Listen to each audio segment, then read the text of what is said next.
बोलो भारत माता की जय वंदे। मातरम।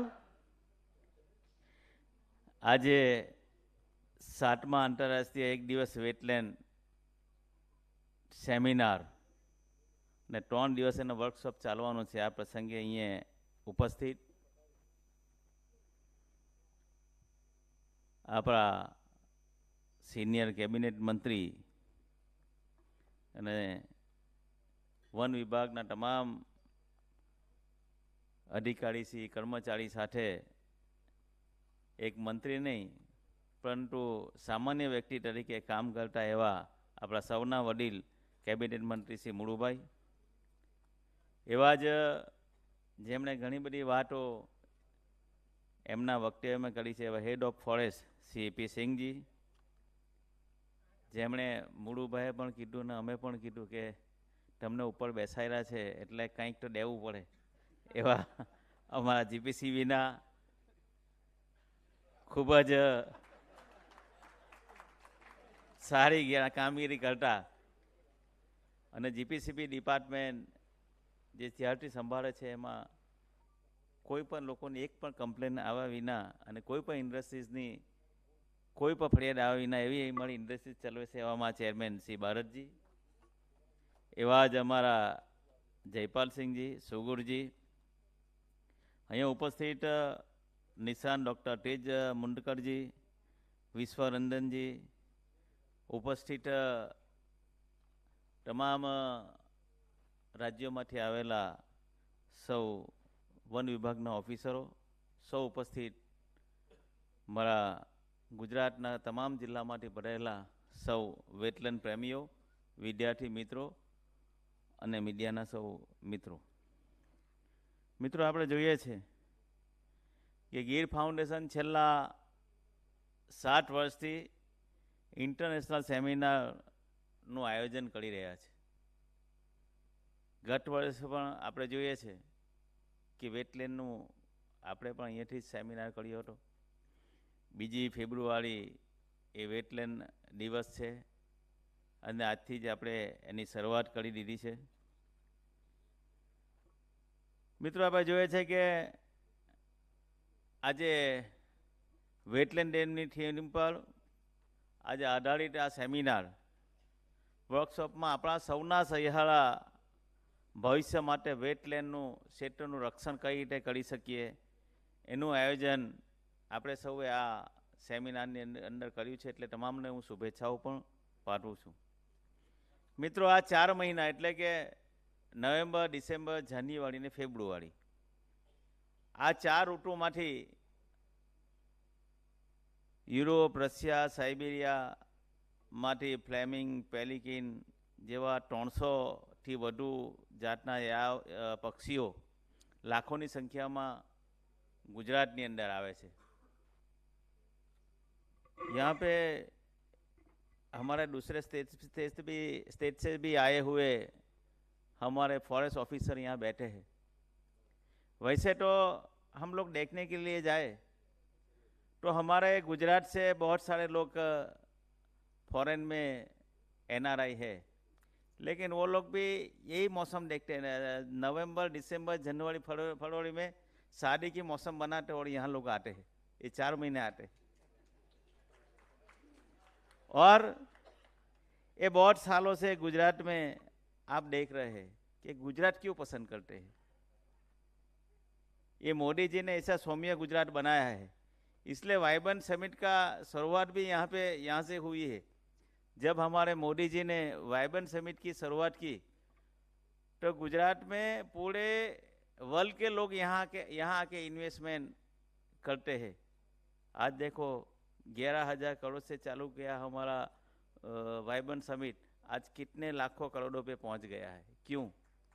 कि गुजरात सौम्य गुजरात है. गुजरात के ऊपर गुजरात के लोग यहाँ शांत है, गुजरात के लोगों के ऊपर विश्वास है और हमारे मोदी जी जिस तरह से काम कर रहे हैं इसलिए मोदी जी के ऊपर विश्वास है, इसलिए सब लोग यहाँ आके इन्वेस्टमेंट निवेश करते हैं. और दूसरी चीज वो भी आपको एक पता है, हम लोग को सबको पता है कि गुजरात शांत है, इसीलिए ये 60 समुंदर करके हम लोग अभी जो देखे तो रसिया जाने का होगा बाय प्लेन, तो ऐसा हमारा 18 घंटा 16 घंटा लगता है। और ये हमारे ये जो बर्ड्स वहाँ से आते हैं 4 महीने के लिए, ये कितने 60 समुंदर करके यहाँ गुजरात में यहाँ पहुँचते हैं। वो बोल नहीं सकते, लेकिन गुजरात की फीलिंग समझते कि गुजरात के लोग अच्छे, हमको यहाँ टेंशन नहीं है।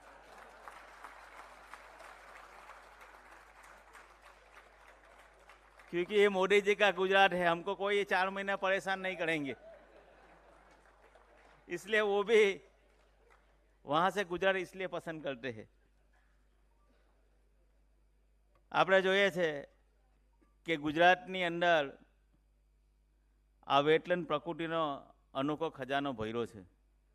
વેટલેન્ડ આપણા માટે એક ભૂગર્ભ જળનું પુનઃસ્થાપન પણ કરે છે, સાથે સાથે શુદ્ધ આબોહવા હવા પણ આપને ઉપલબ્ધ કરાવે છે। અનેક પ્રકારની જૈવ વિવિધતાઓ આ વેટલેન્ડની અંદર વસાહત કરે છે। તમે જોયું છે કે ઘણા બધા ગામોની અંદર પૂર આવે છે, પૂરનું પાણી, તો આ વેટલેન્ડ એ બધું પાણી પણ પોતાની અંદર સમાવેશ કરે છે। આપણે જોયું છે કે નળ સરોવર જુઓ છો, આજુબાજુમાં કેટલું બધું પાણી આવે છે। અમદાવાદમાં વરસાદ પડે છે, પણ નળ સરોવર એવું છે કે બધું જ પાણી એની અંદર સમાઈ જાય છે। સાથે સાથે કાર્બન સંગ્રહ, જળવાયુ પરિવર્તનને નિયંત્રણ કરવા માટે પણ આ એક વેટલેન્ડ ખૂબ આપણા માટે જરૂરી છે। આના કારણે જ મોદી સાહેબે વેટલેન્ડને આપણા દેશની અમૃત ધરોહર કહી છે। તેમણે વેટલેન્ડના સંરક્ષણ માટે દેશભરમાં એક નવી પહેલ શરૂ કરી છે। એ પહેલ એટલે કે અમૃત ધરોહર યોજના સમગ્ર દેશની અંદર લાગુ કરી છે, અને એના ઉપર આપણે સૌ લોકો કામ કરી રહ્યા છે।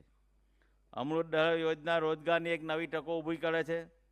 સાથે સાથે વેટલેન્ડની સાથે સાથે પક્ષીઓ તો આવે છે, સાથે સ્થાનિક લોકોને આજીવિકા રહેવાનું એક મોટું સાધન આ આપણું વેટલેન્ડ છે।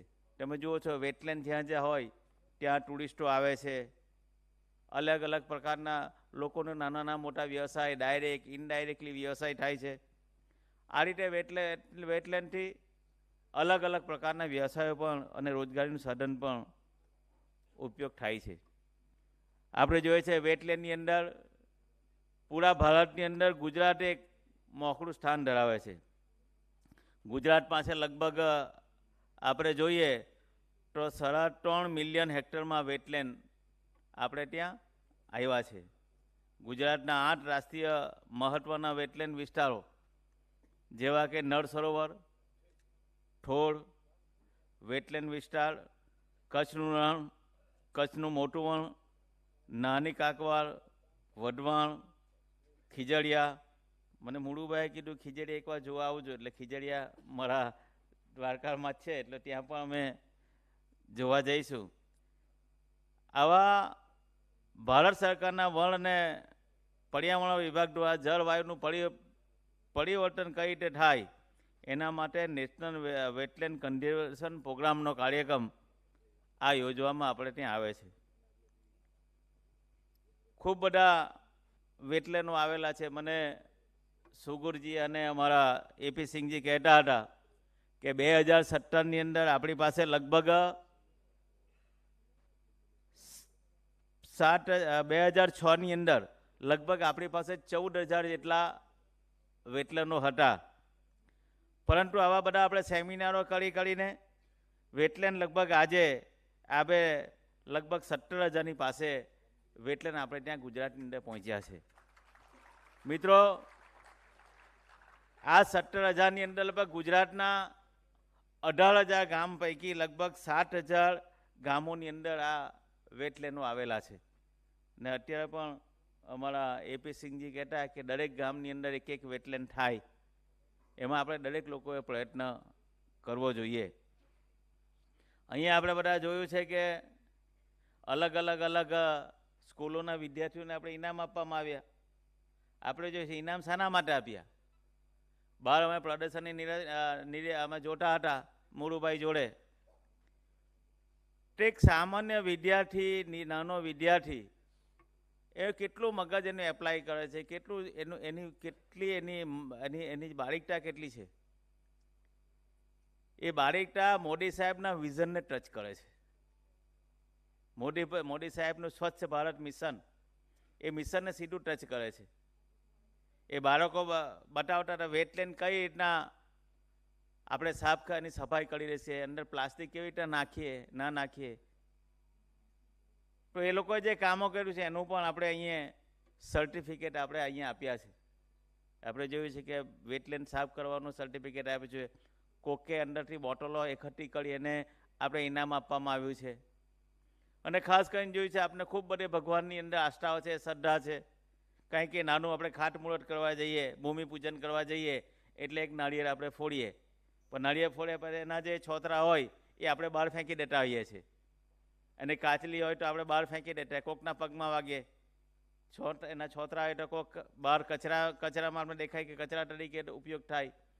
પરંતુ એ નાળિયેરનો ઉપયોગ બી કઈ રીતના થાય એ આ પ્રદર્શનની અંદર દેખાડ્યું હતું કે નાળિયેરનું એક પણ વસ્તુ, એક પણ એનો ટુકડો એ વેસ્ટ નથી જતો.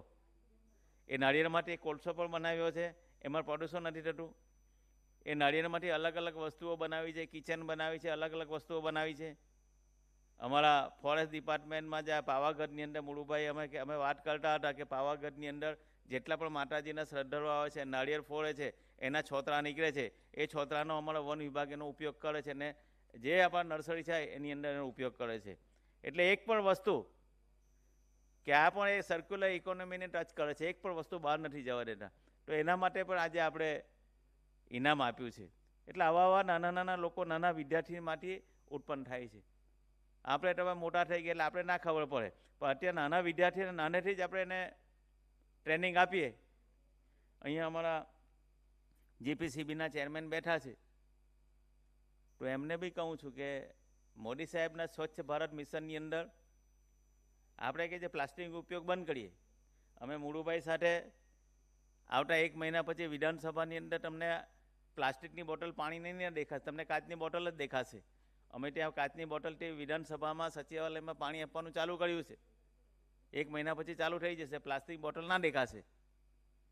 તેમ હું અમારા ચેરમેન શ્રી ભારતજીને કહેવા માગું છું કે આપણે બધા ટ્રેનિંગો તો બધી ઘણી બધી આપીએ, પણ ટ્રેનિંગ બધી કાગળ પર આપીને બધી આમ જ જાય છે. પરંતુ ટ્રેનિંગ આપી હોય, મેં તો મુળુભાઈ મેં ચાલુ કર્યું છે કે મારા વટ વિસ્તારના મારા દત્તક ગામ સહિત મેં 5 ગામની અંદર પ્લાસ્ટિક મુક્ત ગામ બનાવવાનું અભિયાન ચાલુ કર્યું છે કે આની અંદર ગામમાં કોઈ પ્લાસ્ટિક વાપરવું નહીં. મેં 5 ગામ મને લીધા છે એના. અને હવે પછી જેટલા જે સ્કૂલો છે, મારે મોટા લોકોને કહેવા નથી જવું, આપ જैसे जो बड़े लोग बैठे रहे उसको मैं कहने के लिए नहीं जाऊंगा कि आप प्लास्टिक बंद करो. मैं सीधा जाऊंगा बच्चे के पास और बच्चों से बोलूँगा कि आपके घर में प्लास्टिक का उपयोग બંધ કરે. જોયું છે ને આપણે અહીંયા આગળ છોકરા લોકોએ આપણે કહ્યું છે કે અમે પ્લાસ્ટિક મુક્ત કરાવીએ છીએ, અમે કચરો ના નાખીએ, વેટલેન્ડમાંથી અમે પ્લાસ્ટિક બહાર કાઢીએ છીએ. એટલે આ અભિયાન હું સ્કૂલમાંથી શરૂ કરવાનો છું. જેટલી નાની આપણી પ્રાથમિક શાળાઓ છે એ શાળામાંથી કીધું તમારા ઘરે પ્લાસ્ટિક બંધ કરાવો. ને અમારા બાળકજીએ કીધું છે, બાળકજી સાથે અમે, હું, મુળુભાઈ, બધા લોકોએ અમે 21 નંબર સેક્ટરમાં વેડિંગ મશીન મૂક્યું હતું. આજે ધીરે ધીરે ત્યાં પ્લાસ્ટિક બંધ થયું છે. 10 રૂપિયા 5 રૂપિયા નાખો એટલે થેલી નીકળે અને ત્યાં પ્લાસ્ટિક મુક્ત આપણે કર્યું છે. એમ બધા જ ગામડાની અંદર આ અમે વેડિંગ મશીન મૂકીશું. ઘણા બધા અમારા બાળકજી પાસે ઘણા બધી ઇન્ડસ્ટ્રીઓ છે, આપશે બધા. આજે વિષય તમારી ઉપર છે બધો, પણ એ એક્ટિવ છે ને આવા કામ કરવામાં ખૂબ સારી રીતે લોકોને પ્રોત્સાહન પણ કરે છે. એટલે મારો કહેવાનો ભાવ એવો છે કે આપણે મોટાથી નહીં, આપણે નાનાથી શરૂઆત કરીએ. તમે અત્યારે તમારા છોકરાને ઘરની અંદર છોકરો હોય, આપણે જતા હતા કે પહેલાં વીજળી આપણે ભરતા હતા, લાઇટ બિલ ડાયરેક્ટ બી કનેક્શન કરી લેતા હતા અને બધું વીજળી ચાલતી હતી. વાંચવા જતા આગળ રૂમમાં પંખો ચાલે તો ચાલવા જ દેતા હતા, પછી પાછળ જઈએ જમવા બેસે તો બી પંખો ચાલુ હોય. પણ આ છોકરાને ટેવ પાડવી પડે કે આપણો વાંચવા બેઠા છે એટલે વાંચીને ઉઠી ગયા એટલે લાઇટ બંધ કરવી જોઈએ, પંખો બંધ કરવો જોઈએ. એને સૂચના નાના છોકરાને ત્યાંથી શરૂઆત કરશો ને તો એ શરૂઆત તમારા છેક સુધી પહોંચે. એટલે આપણે જે શરૂઆત કરી છે મૂળમાંથી આપણે એ શરૂઆત કરીશું. મિત્રો, લગભગ આ ગીર ફાઉન્ડેશન મિશન લાઈફ હેઠળ લગભગ 220 જેટલા કાર્યક્રમ કર્યા છે. મોદી સાહેબનું મિશન લાઈફને આગળ વધારવા માટે લગભગ 220 જેટલા કાર્યક્રમો કર્યા છે. અત્યારે મને સુગુરજી કહેતા હતા, મુળુભાઈ, કે સૌથી વધુ વેટલેન્ડો કચ્છમાં આવેલા છે અને બીજા નંબરના વેટલેન્ડો અમદાવાદમાં અને ત્રીજા નંબરની અંદર પાટણમાં. આટલા કે જે 3 શહેરો છે એમાં વધારે વધારે વેટલેન્ડો આવેલા છે. રાજ્યની 4 રામસર સાઇટનું પણ કાર્બન એસેસમેન્ટ આ ગીર ફાઉન્ડેશન કરે છે. 2104 જેટલા વેટલેન્ડ મિત્ર બનાવવાનું કામ, મિત્રો, આ એક મોદી સાહેબનું એક જે અભિયાન છે એની અંદર 2104 જેટલા વેટલેન્ડ મિત્ર પણ બનાવવાનું કામ આ ગીર ફાઉન્ડેશને કર્યું છે. અને લગભગ 458 જેટલા વેટલેન્ડના હેલ્થ રિપોર્ટ કાર્ડ બન્યા છે. માણસનો હેલ્થ રિપોર્ટ તો બને, પણ આ વેટલેન્ડનો હેલ્થ રિપોર્ટ બનાવો એ પણ કામ સરાહનીય છે. એટલે તમને બધાને અભિનંદન પણ આપું છું. 30 જેટલા વેટલેન્ડના દસ્તાવેજીની કામગીરી પણ કરવામાં આવી રહી છે. આ ઉપરાંત રામસર સાઇટ તરીકે નામાંકિત કરવા માટે આવશ્યક એની સાઇટ ઇન્ફોર્મેશન પણ તૈયાર કરવામાં ગીર ફાઉન્ડેશન અગ્રેસર રહ્યું છે. મિત્રો, આપણે જોઈએ છે દરિયા કિનારે બદલતા જતા વાતાવરણની અંદર દરિયાનું રક્ષણ પણ કઈ રીતના કરીએ એના માટે બી મોદી સાહેબે મિટસી પ્રોગ્રામ દ્વારા દરિયાના બચાવ માટે પણ આપણે કઈ રીતના બચાવી શકીએ એના માટે મેંગ્રુવ્સ વાવવા માટે, મેંગ્રુવ્સને વધારે વાવેતર કરવા માટે પણ આપણે આગળ વધી રહ્યા છે. બંગાળ પછી ગુજરાત એવું બીજું રાજ્ય છે કે ખૂબ પ્રમાણની અંદર આપણે મેંગ્રુવ્સ વાવી શકીએ છીએ. મિત્રો, અહીંયા અમારા એપી સિંહજી કહેતા કે આવનારા દિવસોની અંદર સિંહની ગણતરી થવાની છે, સાથે સાથે પક્ષીઓની પણ ગણતરી થવાની છે. અહીંયા બેઠા છે વિદ્યાર્થી લોકો, આપણે સૌ જાણતા હતા કે અત્યારે બધા આપણે લોકો પાકા મકાનની અંદર રહીએ છીએ, પણ જે લોકો અહીંયા બેઠા છે ગામડાની અંદર આપણે નળિયાના મકાનમાં રહેતા હતા. પેલા શાકના દાંડા હોય નળિયાના ઉપરથી હોય, ઘરની અંદર આપણો એક ફોટો લાગ્યો અને ફોટાની પાછળ ચેન લગાવીને ફોટો આરો લાગ્યો અને ફોટાની પાછળ જગ્યા હોય અને એની પાછળ ચકલી માળો બનાવતી હોય. આજે બધું ગાયબ થઈ ગયું. આજે ચકલીનું નામો નિશાન મટી ગયું છે. એટલે સાથે સાથે જે આપણા ઘરગથ્થુ જે પક્ષીઓ છે એનું પણ રક્ષણ કરવું એ આપણે માટે ખૂબ જરૂરી છે. મિત્રો, આમાં આપણે પણ આજે કાર્યશાળાની અંદર નળ સરોવર, થોડ જેવી રામસર સાઇટની અંદર ફિલ્ડ વિઝિટ દ્વારા પણ પ્રેક્ટિકલ જ્ઞાન આપવામાં 3 દિવસ આપવામાં આવનારું છે. હું આશા રાખું છું કે આ સેમિનાર, વર્કશોપ, સંવાદની અંદર તમે કંઈક ને કંઈક નવું ભાથું લઈને જાઓ, કંઈક નવું શીખીને જાઓ અને એ ભાથું, તમારું જે શીખેલું ભાથું, એ ગુજરાતના બધા વેટલેન્ડની અંદર એનો ઉપયોગ કરો એવી તમારી પાસે હું આશા રાખું છું. અહીંયા સૌ જે ડૉક્ટર બંને લોકો બેઠા છે આપને માર્ગદર્શન આપવાના છે, પરંતુ જે રીતે ગુજરાતની અંદર એપી સિંહજીએ કીધું તેમ આપણે પણ નવી નવી સાઇટો ડેવલપ કઈ રીતના કરી શકાય, નવા વેટલેન્ડો કઈ રીતના બનાવી શકાય. મેં જોયું છે નવસારીની અંદર ખૂબ પ્રમાણમાં મુળુભાઈ પક્ષીઓ આવે છે. મને એપી સિંહજી કહેતા ત્યાં વેટલેન્ડના પાળા તોડી નાખવામાં આવ્યા છે, પરંતુ આપણે ફરીથી બનાવીએ. દાંડી, નવસારીની દાંડી એ ઐતિહાસિક સ્થળ છે.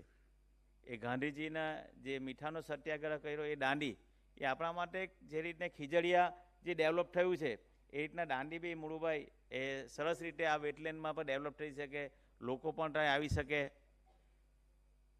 મુળુભાઈ અત્યારે કહેતા કે તમે પાણી, વોટર ડિપાર્ટમેન્ટ પણ તમે સંભાળો છો, એટલે તમારે પણ કંઈ આપવું જરૂરી છે. પણ હું તમને બધાને કહું છું કે જ્યાં જ્યાં વેટલેન્ડ બનાવો તો મારો વોટર સપ્લાય વિભાગ, મારું ઇરિગેશન વિભાગ, જ્યાં જ્યાં તમને બનાવો તો વેટલેન્ડ બનાવી આપવાની જવાબદારી હું લઉં છું. જ્યાં તમે મને સજેસ્ટ કરજો, અમે ત્યાં વેટલેન્ડ બનાવી આપીશું. આજે પણ લગભગ અલગ અલગ યુનિવર્સિટીમાંથી, સ્કૂલોમાંથી લગભગ 36 જેટલા લોકો અહીંયા આવ્યા છે. એ જ રીતે RFO, ACF, DCF, CF, CCF, जहाँ जहाँ वेटलैंडों से ત્યાં જેટલા 73 જેટલા અહીંયા લોકો આવ્યા છે. यहाँ पे अलग स्टेट से भी सब ऑफिसर लोग आए हैं. तो मैं आप लोगों भी निवेदन करता हूँ कि आप लोग भी ये वेटलैंड को कैसे डेवलप कर सके. आपके यहाँ कैसे है, गुजरात में कैसे, दोनों का डिफरेंट एक दूसरे के साथ आपका जो है वो थोड़ा दीजिए तो हमारे यहाँ भी कैसे हम लोग डेवलप कर सके. आपके यहाँ कैसे है, यहाँ कैसे है, तो दोनों का मिक्स होकर हम लोग एक नए भारत 2047 का भारत कैसा हो तो हम लोग साथ में मिलके करेंगे, काम करेंगे. तो ये 2047 का जो मोदी साहब की जो कल्पना है, एक कल्पना हम लोग साकार कर पाएंगे. तो आज आप लोग गुजरात में पधारे हैं तो मैं गुजरात में आप लोग का स्वागत भी करता हूँ. और जहाँ तक का आज जो संवाद होने वाला है, ये संवाद में भी हमारे यहाँ बैठे स्टूडेंट को भी नया कुछ सीखने को मिले, ऐसी आशा के साथ मैं मेरी बात को विराम देता हूँ. धन्यवाद. भारत माता की जय. वंदे मातरम.